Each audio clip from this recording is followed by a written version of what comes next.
And then lastly, on the issue of democracy, President Trump in August announced that he is leading a movement to try and end mail-in voting in our elections.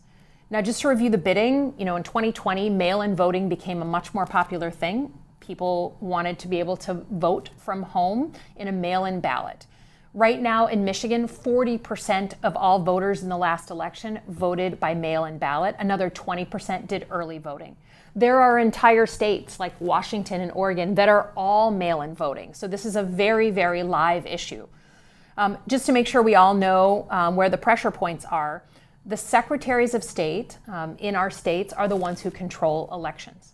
And so the president can decree an executive order, he can talk about wanting to get rid of mail-in voting, but it really is up to the states to decide how they allow people to vote legally in their state.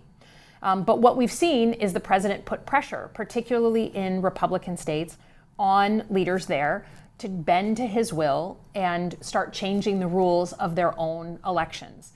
In Michigan, we won't have that problem, but we know across the country that is a real risk. Also, the president should be careful what he asks for. I think while he tried to use this issue in 2020 as an excuse for why he legitimately lost the election, there are plenty of both Democratic and Republican voters who are now normally using mail-in voting as a way to participate in our democracy. So it's not something that's divided by party. It's something that's much more balanced than I think even the president thinks.